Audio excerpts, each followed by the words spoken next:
예, 안녕하세요. 이번 시간에도 계속해서 고조선에 대해서 살펴보겠습니다. 구체적으로는 고조선의 흥망성쇠, 흥망이라는 것은 발전하고 망은 망하고 성은 역시 발전하고 세는 역시 쇠퇴, 망하고 그러니까 고조선이 발전하고 망하는 이야기를 조금 더 구체적으로 살펴보고 깊이 있게 또 살펴보겠습니다.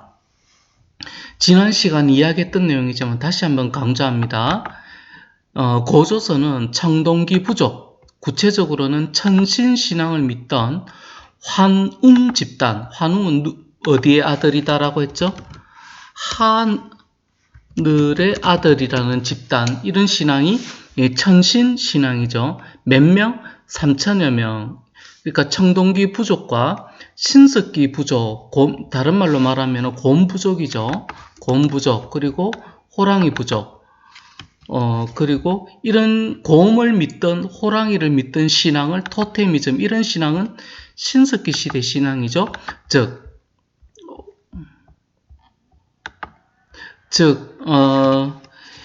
청동기 부족과 신석기 부족의 결합으로 고조선이 생겼죠. 고조선의 지배자를 뭐라고 부른다? 단군 왕검이라고 하죠. 단군 왕검. 예. 그 다음에 다음 자료를 통해 알 수 있는 고조선의 중심 영역을 지도에 동그라미로 표시해 보자. 일단 지도를 보기 전에 이걸 먼저 한번 봅시다. 고조선은 청동기 시대에 나라가 세워졌다가 어느 시대로 발전하는가 하면은 철기 시대로 발전합니다. 그러니까 청동기 시대의 대표적인 고조선만의 유물은 비파형 동금이 있고 미송리식 토기가 있습니다. 비파형 동금은 이렇게 생겼습니다. 그리고 철기시대 고조선의 대표적인 유물은 세형 동금입니다. 그러니까 세형 동금이 나오는 세형 동금은 새는 새가 어떤 새자인가 하면 날씬할 새자입니다. 비파형 중국 악기 비파를 닮았다고 해가지고 비파형 동금이 청동기 시대 동금인데 비파형 동금이 나오면은 고조선의 지역입니다. 그러니까 비파형 동금에 비교해서 세형 동금은 매우 날씬해졌죠. 이걸 세형 동금인데 철기 시대에는 세형 동금으로 발전합니다. 그러니까 철기 시대라고 해가지고 청동금이 안 나오는 것이 아닙니다. 철기 시대에는 우리나라 청동금은 더욱더 발전하는데 모습은 세형이다. 새는 어떤 새자다? 날씬하다. 이런 뜻입니다. 그러니까 세형 동금이 나오면은 고조선 지역입니다. 그러니까 청동기 시대 고조선의 대표적인 유물인 비파형 동금인데 주로 어디에서 발견되는가 하면 바로 이 지역입니다. 여기가 요령반도, 여기가 요하 일대입니다. 그러니까 여기를 우리 흔히 뭐라고 부르는가 하면 만주 대륙이라고 합니다. 만주. 여기가 우리 민족의 고향입니다. 여기는 특히 교통이 좋죠. 배 타고 한반도 남쪽으로 갈 수도 있고 배 타고 중국으로 갈 수도 있죠. 이런 교통 중심지, 그리고 강 중심지, 요하. 여기에서 우리 민족의 첫 번째 국가인 고조선이 생겼습니다. 어느 시대에? 청동기 시대에. 여기에 주로 비파형 동금이 많이 발견됐습니다. 이렇게 발전하다가 여기에 중국 연나라가 있거든요. 중국 연나라가 우리 고조선이 발전하니까 들어본 연나라가 장군 징계를 보내서 고조선을 칩니다. 그리고 조선 서쪽의 땅 2천리를 이 중국이 들어본 놈이 뺏어갑니다. 한반도 무궁화 삼천리 맞죠? 무궁화 삼천리 활해강선 애국가 기억나시죠? 우리 요 한반도가 삼천리입니다. 대략 그러면 2천리가 어디쯤 되겠습니까?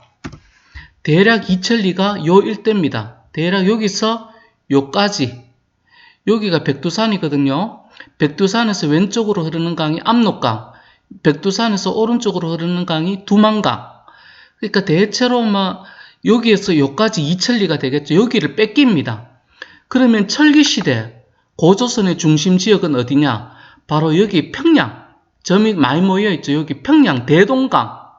평양 대동강 여기입니다.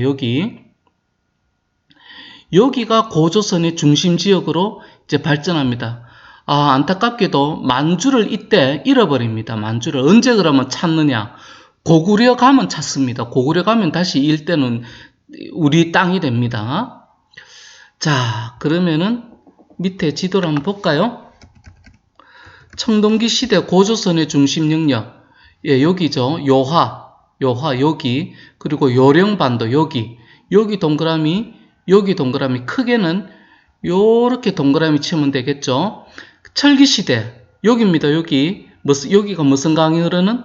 대동강, 평양, 지금 북한의 수도 평양, 여기가 이제 우리 민족의 고향인 또 다른 고향인 제2의 고향인 이 고조선의 두 번째 수도 평양, 이쪽입니다. 여기가 철기시대 중심지역, 고조선의 중심지역입니다. 무슨 강이 흐르는? 대동강. 오늘날의 도시 어디? 평양. 예, 그렇습니다. 계속해서 한번 살펴보겠습니다. 철기 문화로 고조선이 발전하다가 그만 어떻게 되느냐? 발전하다가 그만 망했다. 그거를 조금 더 구체적으로 살펴보겠습니다. 위만은 중국에서 건너옵니다. 위만은 어떤 사람인가 하면은 중국의 진나라, 진시황제가 있던 진나라, 그리고 한나라가 어떤 나라는 한고조, 유방이 세운 나라가 한나라입니다. 진나라가 무너지고 중국에 한나라가 들었을 때 이때 한나라가 무너지고 한나라가 새로 세워진다. 이때가 뭐가 있겠습니까? 전쟁이라는 혼란이 있겠죠. 이 전쟁의 혼란을 피해서 중국의 철기 문화를 갖고 위만이 이 고조선으로 건너옵니다. 위만이 건너옵니다. 그러면은 위만 조선의 경제력은 발달할 수 있었던 이유가 뭐냐? 이때 무슨 문화가 발전했다? 우리 고조선의 철기 문화가 발전했다. 철기 문화. 이제 철기 문화가 발전했다라는 말은 전쟁 무기가 철이다. 그리고 우리 한반도에는 철이 많습니다. 따라서 철이 많다라는 것은 전쟁 무기가 많아졌다. 따라서 뭐가 많이 일어난다? 전쟁이 더 일어난다. 이런 뜻도 있고요. 그 다음에 농사 도구가 이때 드디어 철이 됩니다. 그러면은 철전에는 뭡니까? 석기, 다른 말로 말하면 돌로 농사 짓다가 이제 철로 농사 짓습니다. 그러면은 경제력이 어떻게 되겠습니까? 경제력, 혹은 쉽게 말해서 돈을 많이 벌었습니다. 누가? 고조선이. 그리고 고조선이 철로 농사 짓다가 이제 돈을 많이 벌었습니다. 농사가 잘 되니까. 또 하나 이제 고조선이 또 돈을 또 이제 고조선이 농사가 잘 되고 돈을 많이 벌었는데 또 이제 돈 버는 게 중개무역으로 돈 법니다. 여기서 중개무역은 뭔가 하면은 중개무역은 무엇인가 하면 요거 퀴즈 문제로 내겠습니다. 바로 중국과 한반도 남쪽에 있는 한반도 남쪽을 옛날에는 진이라고 불렀습니다. 우리나라의 한반도 남쪽을 진이라고 불렀습니다. 진 사이에 중개무역을 했습니다. 쉽게 좀 지도를 보면서 이야기하겠습니다. 무슨 말인가 하면은 여기가 중국 아닙니까? 중국의 철기 문화가 발전했죠.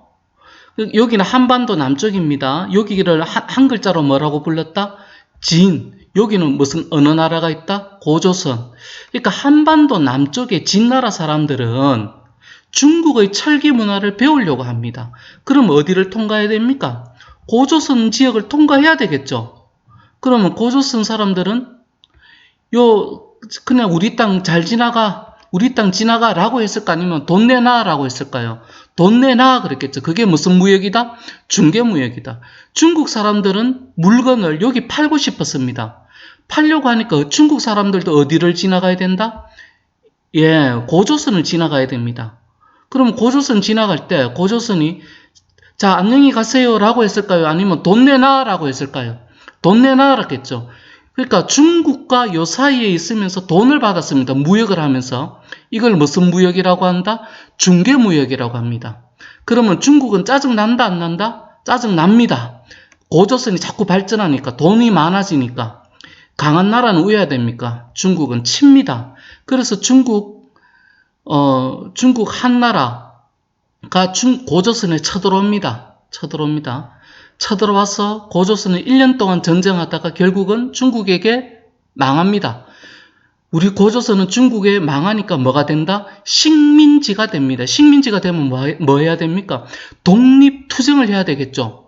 독립투쟁을 하면서 전쟁을 해야 되겠죠. 전쟁을 하면서 세워진 나라가 그 유명한 여기에 만들어지는 고구려, 요 위에 만들어지는 부여, 고구려 이런 나라들이 중국에 뒤따 싸우면서 이렇게 나라가 만들어집니다. 전쟁을 하면서. 그러면서 중국 놈들을 몰아냅니다. 그러면서 여기에 부여, 고조선, 백제, 신라, 가야 등이 나중에 세워집니다. 계속해서 살펴보도록 하겠습니다. 여기는 그러니까 중개무역, 그 다음에 또 뭐라고? 철기문화로 돈을 벌었다. 이렇게 퀴즈 문제 정답을 적으면 되겠죠. 철기문화의 발전. 자, 그 다음에 계속해서 한번 보겠습니다. 한과 고조선의 전쟁 결과 고조선이 멸망했는데 이 중국 놈들이 이 우리나라 땅에 한나라 4개의 군을 설치합니다. 그러니까 중국 놈들은 우리 고조선 지역을 4개의 군을 통해서 통치했습니다. 그러면 우리 민족은 독립투쟁을 하죠. 그러니까 사군을 우약했습니까? 박살내겠죠. 이걸 좀 우아하게 표현하면은 몰아냅니다. 그러면 어떻게 됩니까? 사라집니다. 예, 이렇게 한나라 사군 중에 제일 유명한 군은 낙랑군. 낙랑군은 호동 왕자와 낙랑공주의 전설이 있는 곳이죠. 자, 그 다음에 이번에는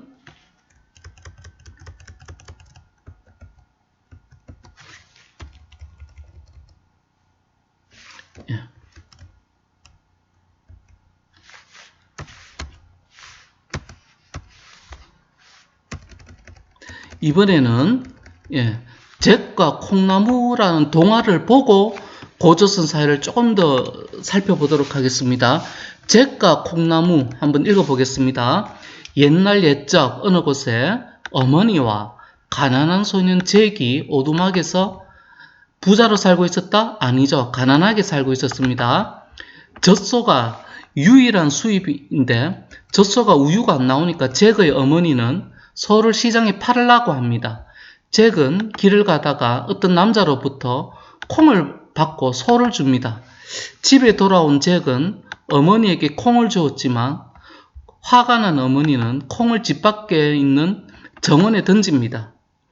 다음날 아침에 보니 그 콩은 커다란 나무로 자랐습니다. 잭은 콩나무를 타고 올라가 구름 위에 있는 거인의 성에 도착했습니다. 거인이 자는 사이에 잭은 황금알을 낳는 닭, 그리고 금과 은이 든 자루, 그리고 거인이 갖고 있던 하프, 이 3개를 이 거인 몰래 거인의 집에서 훔쳐옵니다. 이 거인이 아니까 쫓아오던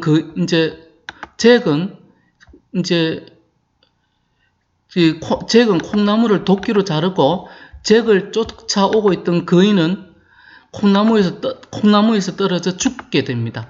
부자가 된 잭과 어머니는 가난한 잭과 어머니는 행복하게 살았습니다. 이 동화의 내용을 조금 더 깊이 있게 한번 살펴보겠습니다. 잭이 한 일은 무엇입니까? 여러 가지 일을 했지만 핵심적으로는 거인의 황금알을 낳는 닭, 금과 은이 든 자루, 하프를 도둑질하고 이 3개를 도둑질하고 거인을 위에다 죽였습니다. 잭이 한 일은 쉽게 말해서 도둑질하고 사람을 죽였네요. 거인이지만 사람은 사람이지 않습니까? 여하튼 죽였습니다. 구름 위에 사는 거인은 누구를 상징할까요? 거인은 일단 무엇을 가졌습니까? 신기한 물건, 금과 은, 하프, 부자죠. 그리고 어디 위에 산다? 구름 위에 산다. 보통 사람은 갈 수 없는 성에 사는 바로 부자인 귀족을 의미합니다. 이 동화의 결말은 무엇인가요? 남의 것을 도둑질하고 심지어 다른 사람을 죽인 잭은 어머니와 행복하게 살았다. 이 좀 어떻습니까, 여러분들 느낌이? 이 동화가 주는 핵심 교훈은 무엇입니까? 가난하더라도 죽지 말자, 살아남자, 그리고 귀족의 것, 거인의 것을 훔쳐서, 그리고 심지어는 죽여서라도 살아남자. 다른 사람의 것을 훔치고 죽이고 살아남자. 이게 이 동화가 주는 핵심 메시지입니다. 자, 요 동화를 보면서 고조선의 법을 한번 살펴보겠습니다. 고조선의 법은 8개가 있는데 3개만 전해집니다. 3개를 통해서 알 수 있는 법. 사람을 죽인 자는 즉시 죽인다. 사람을 함부로 죽이지 마라. 니도 죽으니까 이 말이죠. 다른 쉽게 말해서 생명, 존중, 그리고 사람 함부로 죽이지 마라. 노동력 보호 이 말입니다. 사람은 함부로 죽이지 마라. 이래야 되니까 노동력 보호죠. 그러면은 요거 퀴즈 문제로 내겠습니다. 계속해서 한번 보겠습니다. 이 법은 주로 누구에게 한 말일까요? 귀족일까요? 아니면 일반 사람에게 한 말일까요? 귀족입니다. 사람을 쉽게 죽일 수 있는, 사람을 쉽게 죽일 수 있을 정도로 권력이 있는 사람은 귀족입니다. 그러니까 귀족 보고 함부로 사람 죽이지 마라. 왜? 그러니까 귀족인데 사람 기분 나쁘다고 사람 함부로 죽이지 마라. 왜? 죽이는 것보다는 뭐 시키는 게 낫다? 일 시키는 게 낫다. 노동 일 시키는 게 낫다. 그러니까 이 귀족에게 한 말입니다. 사람 함부로 죽이지 마라 이 말입니다. 여러분 기분이 어떻습니까? 선생님 기분은 조금 씁쓸합니다. 자, 남에게 상처를 입힌 자는 곡식으로 갚는다. 이것도 역시 같은 겁니다. 생명 존중, 노동요법. 이 법도 주로 누구에게 한 말이냐? 귀족에게 한 말입니다. 기분 나쁘다고 사람 함부로 때리지 마라. 사람 함부로 해치지 마라. 일 시키는 게 낫다. 괜히 기분 나쁘다고 사람 다리 하나 뿌리면 안 된다 이 말이죠. 뭐 시키는 게 낫다? 일 시키는 게 낫다. 노동력 보호입니다. 기분이 어떻습니까? 계속해서 한번 보겠습니다. 도둑질한 자는 노비로 삼는다. 도둑질한다라는 말은 사유재산죄가 있다라는 말입니다. 도둑질은 남의 물건을 훔친 것을 말하는데 남의 물건이 있다는 말은 내 물건도 있다는 말이죠. 즉, 내 물건이나 재산이 있다는 말을 우리는 흔히 사유재산죄라고 합니다. 그런데 보통 도둑질은 누가 할까요? 귀족일까요? 잭같이 가난한 사람일까요? 잭같이 가난한 사람들이 주로 도둑질하죠. 누구의 것을? 귀족의 것을. 이 법은 그러면 누구에게 한 말입니까? 잭같이 가난한 사람에게 한 말입니다. 가난하다고 함부로 귀족의 것을 훔치면 박살난다 이런 말입니다. 그러니까 가난하면 가난한 대로 살아라. 누구 것 훔치지 말고 귀족의 것을 훔치지 말고 이런 뜻입니다. 그러니까 귀족의 것을 함부로 훔치면 오해된다? 노비로 삼는다. 노비로 삼는다라는 말은 고조선 사회가 계급 사회다 이 말입니다. 노예가 있다라는 말은 노예 주인이 있다라는 말이죠. 노예 주인을 우리는 흔히 지배계급이라고 하죠. 그러니까 노예 주인을 우리는 흔히 귀족이라고 부릅니다. 혹은 왕이라고 부르고요. 다시 한번 강조합니다. 왕, 귀족을 지배계급이라고 하고요. 평민, 노예를 피지배계급, 피는 지배를 받는다 이런 뜻입니다. 그러니까 왕, 귀족, 평민, 노예를 합쳐서 국가라고 합니다. 따라서 국가는 평민과 노예 입장에서는 매우 무서운 말입니다. 여러분들 수업 시간에 느낌이 어떻습니까? 수업 시간 이렇게 선생님 강의를 들었는데 느낌을 댓글로 혹은 비공개 댓글로 느낌을 달아주기 바랍니다. 이번 수업은 이까지만 하겠습니다. 감사합니다.